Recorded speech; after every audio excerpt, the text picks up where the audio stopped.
കൃപാവരങ്ങൾ ഒരു പഠനം. Part number 11. താൽക്കാലിക കൃപാവരങ്ങൾ അഥവാ ടെമ്പററി ഗിഫ്റ്റ് എന്ന വിഷയത്തെക്കുറിച്ചായിരുന്നു നാം ചിന്തിച്ചുകൊണ്ടിരുന്നത്. അതിലെ അന്യഭാഷ എന്ന വിഷയത്തിൻ്റെ ആമുഖമായിരുന്നു കഴിഞ്ഞ ക്ലാസ്സിൽ നാം ചിന്തിച്ചത്. പുതിയ നിയമത്തിൽ അന്യഭാഷയെക്കുറിച്ച് വ്യക്തമായി രേഖപ്പെടുത്തിയിരിക്കുന്ന 7 അധ്യായങ്ങളുണ്ട് എന്നുള്ളതും ആ അധ്യായങ്ങളാണ് അന്യഭാഷയെക്കുറിച്ച് വ്യക്തമാക്കുന്ന ഭാഗങ്ങളെന്നും നാം ചിന്തിക്കുകയുണ്ടായി. ആദ്യമായി നാം കണ്ടത് മർക്കോസിൻ്റെ സുവിശേഷം 16-ാം അധ്യായമാണ്. മർക്കോസിൻ്റെ സുവിശേഷം 16-ാം അധ്യായത്തിൻ്റെ 17-ാം വാക്യത്തിലേക്ക് നാം വരുമ്പോൾ, വിശ്വസിക്കുന്നവരാൽ ഈ അടയാളങ്ങൾ നടക്കും, എൻ്റെ നാമത്തിൽ അവർ ഭൂതങ്ങളെ പുറത്താക്കും, പുതുഭാഷകളിൽ സംസാരിക്കും, സർപ്പങ്ങളെ പിടിച്ചടക്കും, മരണകരമായ യാതൊന്നും കുടിച്ചാൽ അവർക്ക് ഹാനി വരികയില്ല, രോഗികളുടെ മേൽ കൈവച്ചാൽ അവർക്ക് സൗഖ്യം വരും എന്ന് പറഞ്ഞു. വിദ്യാഹീനരായ ശിഷ്യന്മാർക്ക് അമാനുഷികമായ ചില കഴിവുകൾ നൽകുന്നു എന്ന് പറഞ്ഞ കൂട്ടത്തിൽ പുതുഭാഷ സംസാരിക്കാനുള്ള കഴിവും അവർക്ക് കൊടുക്കും എന്ന് കർത്താവ് വാഗ്ദത്തം ചെയ്യുന്ന വേദഭാഗമാണ് ഇത്.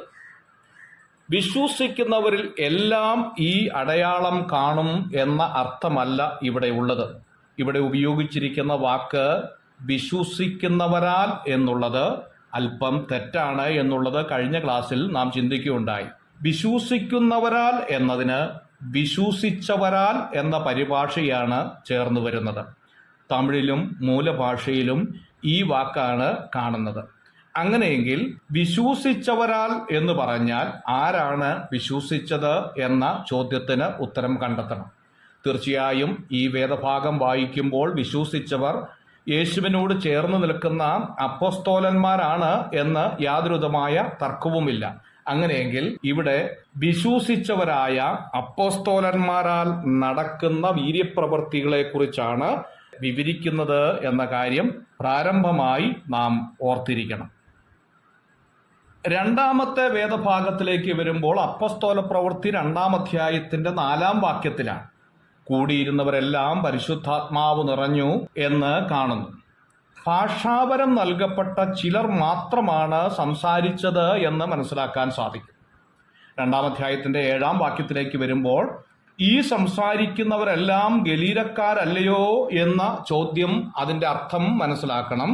അതിൻ്റെ അർത്ഥം ഈ സംസാരിക്കുന്നവരെല്ലാം ശിഷ്യന്മാരല്ലയോ എന്നുള്ള ആശയത്തിലാണ്.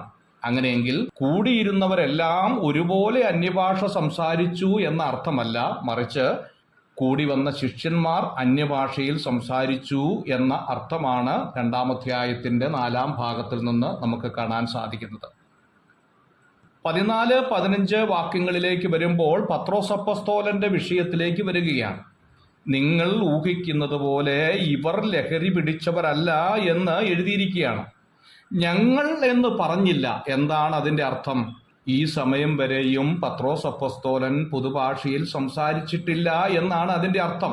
അങ്ങനെയെങ്കിൽ കൂടി വന്ന ശിഷ്യന്മാരിൽ പത്രോസ് ഒഴികെ ബാക്കി എല്ലാവരും സംസാരിച്ചു എന്നുള്ളതാണ്.